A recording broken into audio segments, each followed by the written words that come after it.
Hello, students. Now we're gonna discuss the second part of our international relations. In the first part, we have discussed these two things: country-specific news, international institutions. Now we'll be finishing up with the summits initiative and some of the bilateral things. Bilateral things are more or less main-centric, but vary of the few facts. If you can, I've just taken out few facts from whatever the because bilateral is nothing, right? Many of the things that we do more of a main centric, but if is there any specific things, we will discuss that in a bilateral section.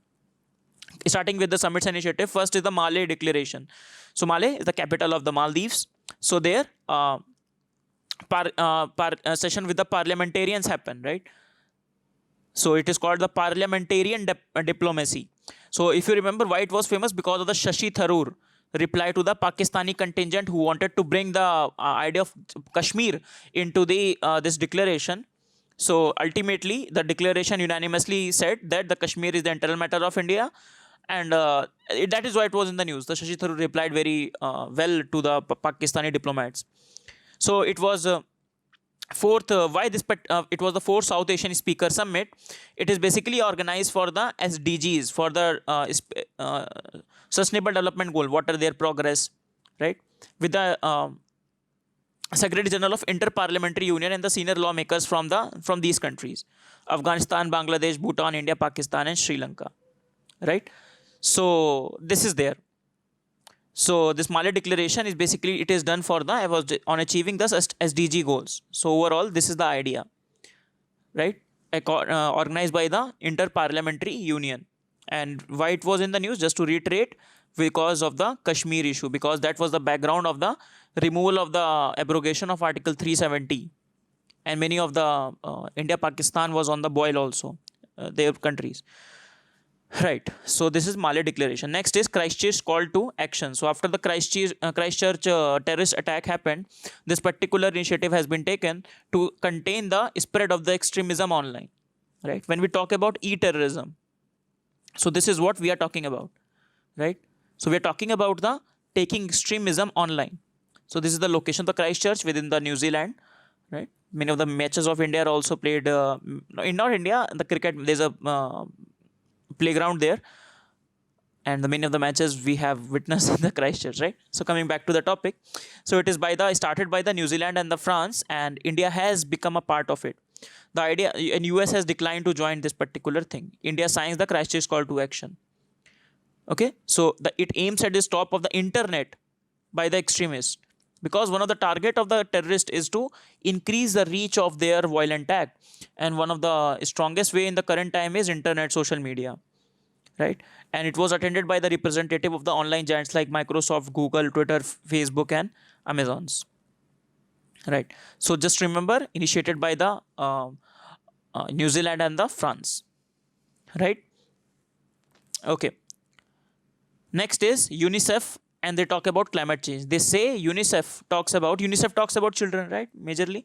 So they say that that's not important for UPSC, but it's not for UPSC because very less probability that the question will be formed on it, but still. So the UNICEF in its recent report have talked about the threat to the young people they face because of the climate change, just like mental illness, misinformation, and all these things. Right. So they talk about how climate change can lead to protracted conflicts. It can lead to the mental illness. Online misinformation can cause the psychological damage to the young children. And this is what UNICEF is focusing on. Right? And climate change, everybody knows that it is one of the existential threat that we are facing.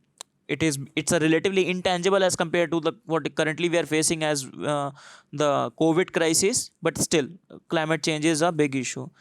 Again, a fact related to that, UN Climate Summit 2019 Climate Summit, that is organized on the alongside the UNGA, United Nations General Assembly session. It has been organized along with that, and convened by the UN Secretary General. Right. The idea is a race we can win, the race we must win, and it is for the climate change. Okay. So focus has been on raising the ambition, accelerated action to implement the Paris Agreement. Right. Mr. Modi has also attended this session, and he has delivered his speech. More important highlight of the session was the speech of the Greta Thunberg. When she talked about a very famous speech, she started that this is all wrong, I shouldn't be up here, I should be back in the school, and very strong emotive speech she has put up. And very important, right? So just remember that this particular session has not done in the ambit of UNFCCC. That is with respect to the United Nations. This particular that is also related to United Nations, but this convention is not related to this session. So United Action Summit is different from the COPs that are happening under the UNFCCC, right? Okay, next is 24th World Energy Congress. So it happened in Abu Dhabi in UAE. It started in 1923. So the council is the UN held every 3 years, and it is said to be flagship event of the World Energy Council. It is said to be the most influential energy event in the world, right? The idea is the theme of this particular summit was energy for prosperity, right? Happened in 9 to 12 September, World Energy Congress. Right. Next is 1995 Basel Ban Amendment. So when finally Croatia has ratified it, it has become a part of the international law. Right, it has been amendment. So how it basically how these things happen. So on international level, everyone meets and they'll say if such number of quota of countries ratify them in their own parliament or whatever the procedure is there. For example, in India, ratification happens by the cabinet, but in US, the ratification happens by Senate. So when the number of X number of countries ratify it, then it will become an international law. So 1995 amendment has become an international law after Croatia has ratified it. So what we need to remember for our exam, that what the amendment talks about. It prohibits all the exports of the hazardous waste, including the electronic waste and obsolete ship, from 29 wealthiest country of OECD to the non-OECD countries. Because one of the things that these OECD countries are exporting to the developing or the least developed country is their electronic waste. There are many case studies in which the countries which have used up their own, for example, old computers, old laptops, old things, so they're dumping it there in the third world countries. Why? Because the processing cost in the developed countries is very high, and they say that it is better to develop new things rather than putting a lot of money on the processing cost. Why? Because first of all, processing cost is tough, processing norms are tougher there. For example, processing the e-waste norms will be easy in India than is compared to the USA. Plus the human resource involved. So they dump all the e-waste to the other countries. And this is what Basel Amendment is talking about. Right? And talking about the hazardous waste. Right. Next is the ANGAN. ANGAN. That is International Conference on Energy Efficiency in the Building Sector. So it is organized by BEE, Ministry of Power, under the Ministry of Power, Bureau of Energy Efficiency, Ministry of Power, in collaboration with Indo-German Technical Cooperation. Right? The idea is to deliberate on the interdependence between the organization, systematic sustainability, and feedback loops for better resource efficiency. From the name itself, so if the question comes on ANGAN, so the question will be there. If question comes on this particular thing, so it will be there that what it is for. That's it. If the tough question asks, then they will ask you who organizes it. So this is the full form of ANGAN: augmenting nature by green affordable new habitat. Right? ANGAN, augmenting nature by green affordable new habitats. So International Conference on Energy Efficiency, ANGAN, begins in Delhi. That is why it's famous, important, right? Next is AWEB. So AWEB is, recently our Election Commission of India has hosted the General Assembly of the Association of the World Election Bodies. So AWEB is the World Association of Assembly of the World Election Bodies at Bangalore. So India will take over as the chair for AWEB for 2019 to 2021 term. So Election Commission will be the chair. Established in 2013 by South Korea, the overall idea is to strengthen the process of the election management in the member countries. So electoral democracy, strengthening the electoral democracy in every country. Election is said to be the very free and fair election is said to be the prerequisite of democracy, right? So AWEB is a platform on which the best practices can be shared. So Election Commission will be hosting this assembly and will be taking over as the chair of the AWEB for 2019 and 2021. Next, we talk about the Global Fund. So, Global Fund is by the World Bank as a trustee, and which will contribute to the Global Fund. It is a non-profit foundation in Switzerland, maintains secretariat in Geneva. What it does basically, it's a international financing institution based upon a unique partnership between the government, civil society, and the private sector in the affected communities to fight against the three basic diseases, that is AIDS, tuberculosis, and malaria. Right? So AIDS, tuberculosis, and malaria. This is Global Fund. Okay. So how the financial mechanism works? It's a basically they are presented in a very matrix format. So we raise some money, then countries make their investment decisions. We approve them that whether this country required or not. Then we implemented by the local expert, and finally the feedback loop. We oversight also whether that fund has been used properly or not. What are the different feedbacks can we get? How we can improve our mechanism, something like that. So if the question comes on the Global Fund, so remember first of the disease, first AIDS, tuberculosis, and malaria. This is there. Then again, World Bank is involved. It is a trustee of the funds, right, which is contributed to the Global Fund. Right. Next is Stockholm Peace Agreement. So we have discussed about the Yemen Civil War. Remember, we have discussed about Yemen Civil War here in some of the previous month international affairs. We have discussed in detail so many things. Right. How it is started, which is the area which is being. Please see the previous international affair video to get an idea. Right. So we have discussed about Houthi groups and how they are fighting the Hadis, and how ISIS is making inroads into the Yemen. So with respect to that, Stockholm Peace Agreement has been the news. It is the ceasefire between the Yemen's Houthi rebels and Yemen forces, Hadi forces, that is there. In a UN-mediated talks, they met in the Stockholm. Right. So this peace agreement becomes important. Right. So we have discussed Yemen civil wars. Next is WHO Framework Convention for the Tobacco Control. So India has become a 7th country to ratify this particular control, this framework convention, like just like UNFCCC, similarly a tobacco convention. So secretariat is based in Geneva. It meets in 2 years. Right? COP we know when they meet it. So just remember that India has ratified this UN WHO framework for the tobacco control. You see, many of the things are main centric, and it is not too much important for prelims, right? But for the sake of completion, we have to cover it. Right. Next is Global Antimicrobial Resistance Research and Development Hub. So developed in 2018 in the margins of the session of World WHO Assembly. So antimicrobial resistance we'll discuss somewhere. Why antimicrobial? You must have heard of this word, right? Superbugs. So it is said that by 2050, more than 10 million deaths will be caused by the superbugs itself. Antimicrobial, because of the antimicrobial resistance, we will reach 10 lakh lives. We will lose 10 lakh lives because of that. It is said to be the next global pandemic, antimicrobial resistance. Right. So why it is in the news? Because India has joined the Global Antimicrobial Resistance Research and Development Hub as the new member. So India has become a new member of this particular hub. And this is what you need to remember, right? So within the architecture of WHO, it is there. That is there. So India joins the Global Antimicrobial Research and Development Hub. In India, we have discussed actually Red Line campaign. We have already discussed, if you remember.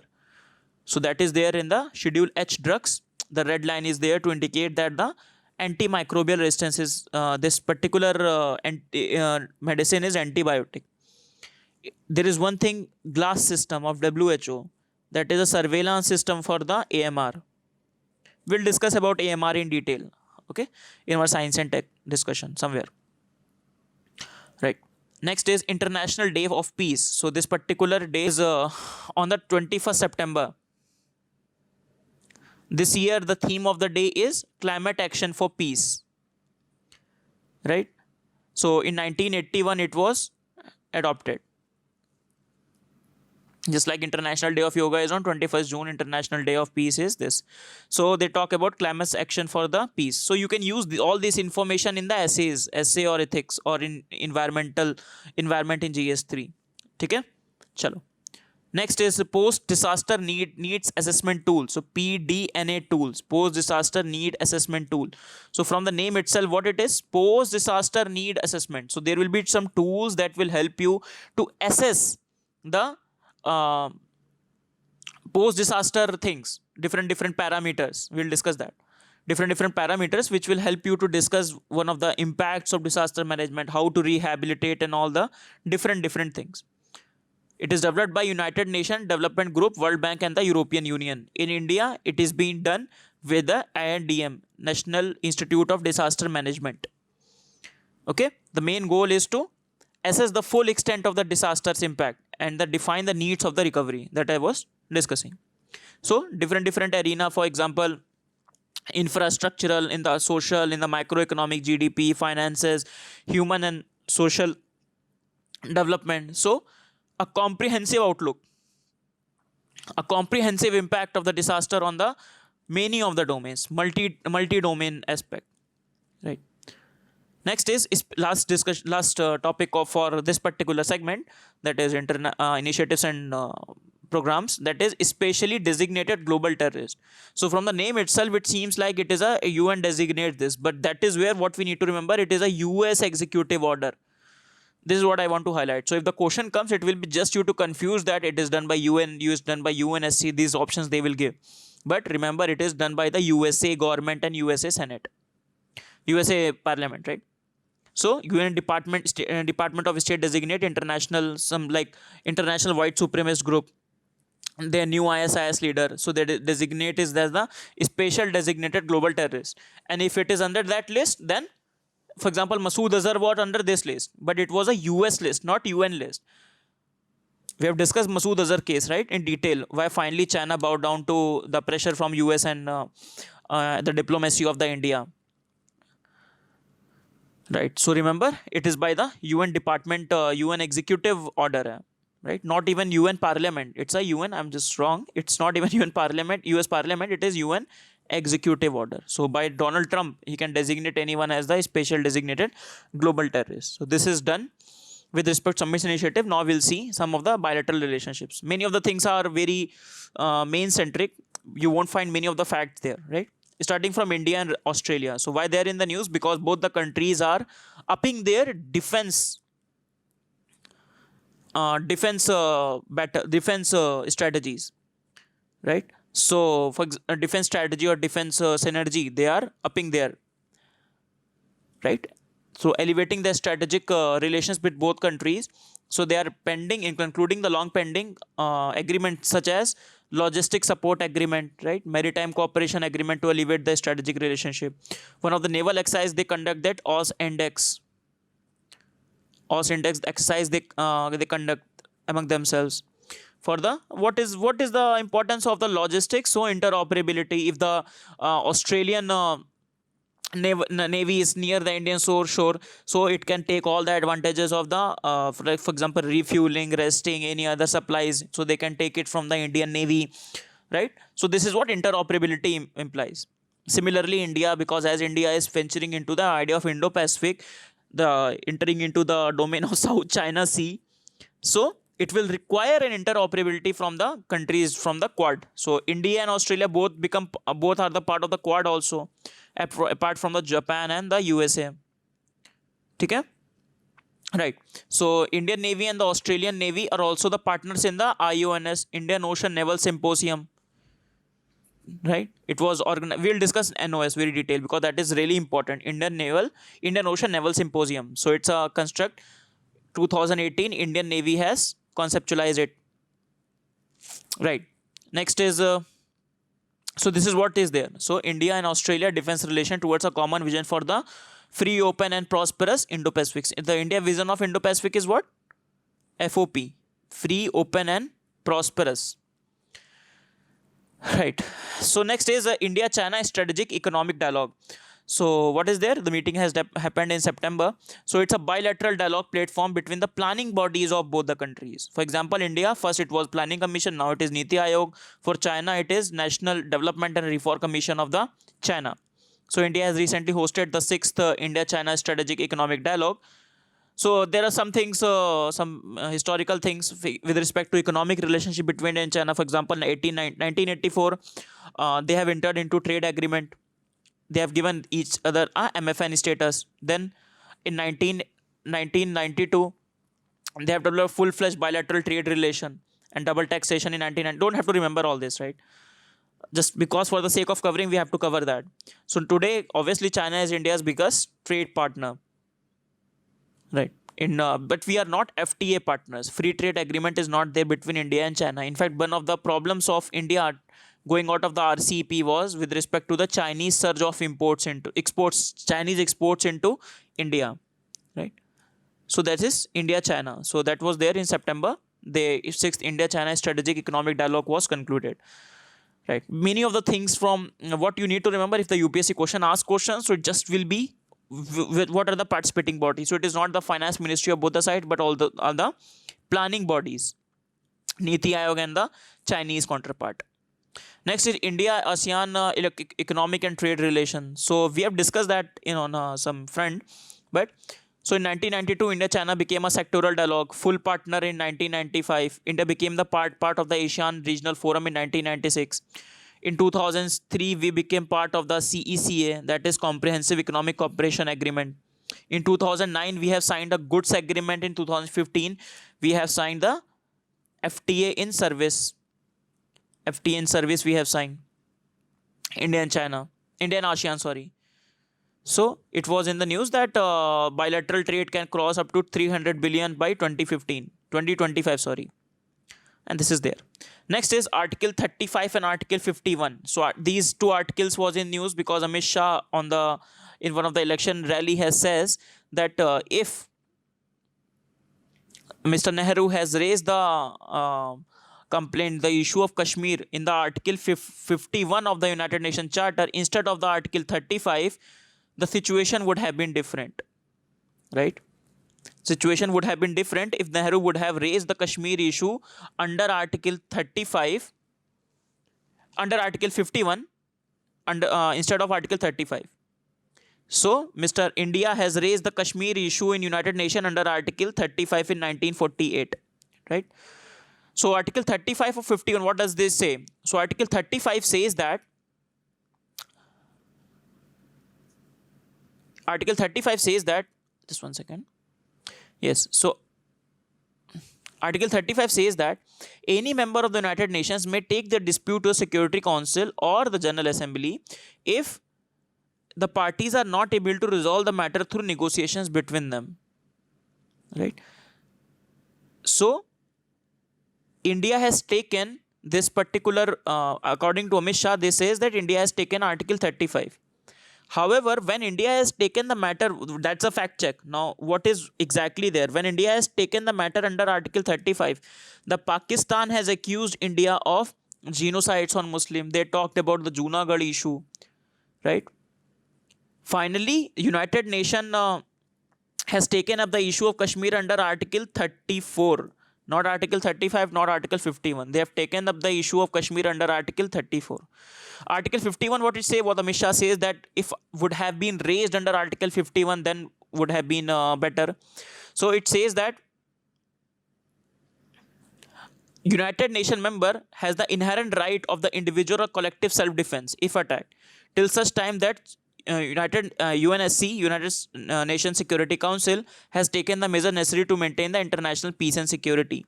So it talks about that India could have taken offensive strikes against the Pakistan before the final decision by the UNSC. So this is what the argument of Amit Shah. So he says that if the Kashmir issue could have been raised under Article 51, then India would have a better chance to attack Pakistan without international sanctions because we have raised the issue under Article 51. But he says that as it was raised under Article 35, that is why India was not able to get the issue resolved. Okay? So finally, United Nations invoked the Article 34 to mandate the mission to investigate the fact of situation and exercise any mediatory influence. If you remember, we have discussed about the Dixon Plan last time. Dixon Plan, right? that rejected India and Pakistan both have rejected that. I think India has majorly rejected that because they've given one of the part of the Jammu and Kashmir to the Pakistan. Okay, that is there. So, so Pakistan, when I was talking about that, when India has raised the issue under Article 35, then Pakistan has said that Article 35 is a direct attack against it. So in the under the same article, Pakistan brought to the United Security Council attention that this was genocide of the Muslims, that India is committing genocide of the Muslim, failure to implement the agreement between the two countries, unlawful occupation of the Junagadh, and India's action in Jammu and Kashmir. So Pakistan has countered India's application under Article 35 in their own way. To be honest, this question will not come in UPSC. It is just a statement given by Amit Shah in one of the speeches. It will become controversial if it asked in UPSC, but still, you need to know that we have raised the complaint under Article 35, Article 51 of this article, not constitution, right, of United Nations Charter. So Article 51 is the Amit Shah says if that would have been raised in Article 51 would have been better. But finally, United Nations has raised the issue of Kashmir under Article 34. And in fact, they have changed also the Jammu Kashmir question to the India-Pakistan question, right? And Dixon Plan we have already discussed in the last time. Next is Sir Creek dispute. So one of the disputes between India and Pakistan. It is said to be one of the low-hanging fruits. Just like Siachen Glacier, it is one of the disputes which can be solved very easily, right? So Sir Creek is basically a estuary. This is the location. So it's a 96-kilometer estuary between India and Pakistan, cuts through where Gujarat state and Sindh province meet. So Gujarat of India and Sindh province of Pakistan. Right, India claims that what will be the basically claims of India and Pakistan. You can see very easily here. So this is the claim by the India. India says that this is the boundary, and Pakistan say no, this is the boundary. This is the Sir Creek's boundary, right? So India says that due to international agreements, it should be in between 50%. You can see the difference between these two sides. This is the creek. This is the estuary. This is the land. This is the land. This is the estuary. So India says no, 50% wala should be there. But the Pakistan will say no, this should be there. And this is that. Right? And this is the location within the Gujarat. And it is the Sindh province of Pakistan. Getting my point? But this is what we need to know. So it's a dispute between India and Pakistan. Very old dispute is there. And the Pakistani side of this particular creek is the Ramsar side in Pakistan, right? Okay. So this is the Sir Creek dispute between Pakistan. We have discussed Siachen dispute in this particular month index in the place in news current affairs, right? Okay. The next one is Forum for India-Pacific Cooperations, FIPIC. Forum of India-Pacific Island Cooperation. So it started in 2015. It's a part of India's two parts. First, three parts, in fact. Act East Asia Policy, which is converted now to Act Indo-Pacific Policy. Then India's Small Country Diplomacy. Right? So if you talk about the mains argument, then it can be written in two aspects. First is Act East, Act Indo-Pacific, and second is the small country diplomacy of India, because there are many small countries. First summit was happened in Suva in Fiji. Suva. Right? Suva is very important for the environment part also. Suva loss and damage. There is a component in the climate change. We'll discuss that somewhere else. It was part of last year discussion, not too much in the last year's discussion it was there. Right? So Suva in Fiji it happened. And these are the FIPIC countries. So you must have seen in the maps itself, Polynesia, Melanesia and Micronesia. So these countries they're considered in the FIPIC part, in the Indo-Pacific range. Okay, so the leaders India-Pacific Island Developing States meeting was held in 24 September 2019 in New York on the sidelines of the United Nations General Assembly Summit. So we have discussed UNGA Summit happened, right? So UNGA Summit, one of the things we have done, United Nations Climate Summit we have discussed, then FIPIC Summit happened alongside that, because all the nations leader happen there, so there are many meetings which are happening alongside that. Okay, so this is FAPIC. Next is the last topic of the day, that is broad based trade and investment agreement. So this BTIA is the ongoing discussion between India and the European Union. Many of the scholars have called the relation between India and the European Union as the loveless marriage. They have FTA from not FTA, they have a very high level of economic interdependence from 2004. However, it has not reached to its conclusion because of the many of the issues that are lingering on the both the sides, right? So it is between India and EU. What are the issues between for before the final implementation of BTIA? For example, from Indian side, this is not a prelim centric, but just to let you know, from Indian side, what are the concerns for BTIA? That India wants a data secure status. That is what so if India gets the data security, it will help the Indian IT sector, right? So that India can have its own servers in India, right? This is that. Second, India wants some easy norms for the temporary movement of the skilled workers in the EU, because one of the problems in the EU is that problem Indian skilled worker face. Indian skilled worker face a lot of problem getting into EU. Some visa restrictions are there. Then again, tariff and non-tariff barriers such as sanitary, phytosanitary, many of the requirements, labeling requirements, they are there. So many of the product of India cannot go into EU or rejected. So trade issues are there. Then India wants a strong binding promise on liberalization in the trade in service. So India wants that EU please help us, or please consider our concerns with respect to trades in service, because we are the service giants and we want to make inroads into the EU on that service platform. What are the concerns of EU? That bilateral investment treaty, BIT, and related to it, this investor state dispute settlement mechanism. So what it says basically, it says that if there a dispute happens in India with respect to trade of India EU, so the EU has to exhaust, that particular party of the EU or the company of the EU has to exhaust Indian judicial system before approaching any other mechanism. So that is the problem. Now they say that ease of doing justice, ease of doing business in India is very poor.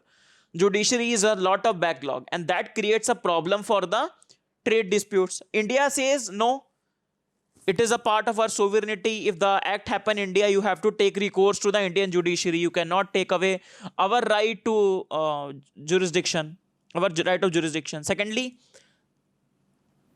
the EU concern is on the duties applied by India on the automobiles, wine, the liberalization of the multi-brand retail. So these are the concerns of EU. Again, not prelim centric. Just to give you an idea that there are issues, there are some, they are at impasse. We have many, every year we have India-EU summits, but still many of the issues are not getting resolved. However, it is presumed that because of the Brexit happening and Britain and EU both becoming relatively weak, it will be expedited. There will be some binding, some concrete results will come out of this particular summits, because now both the Britain and EU want more engagement with the India, as there's individual their own EU and Britain's, they're getting relatively apart, right? So this is it.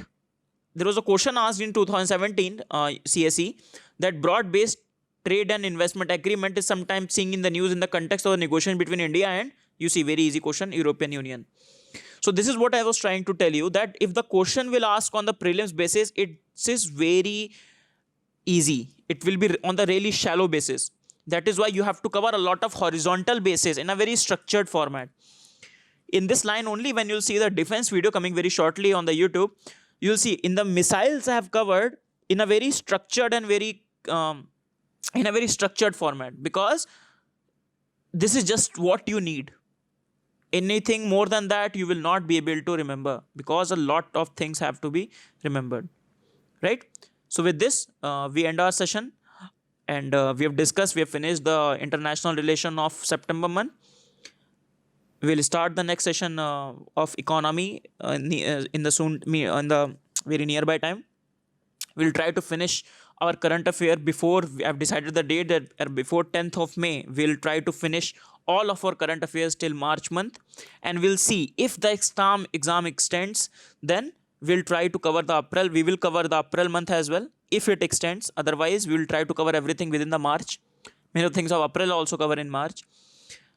And please do see our other videos such as Impetus to get the maximum output from us, right? Because these videos are really helpful. If the question comes on it, it will be really low cost to benefit. Okay, so see you in the next session. Thank you everyone.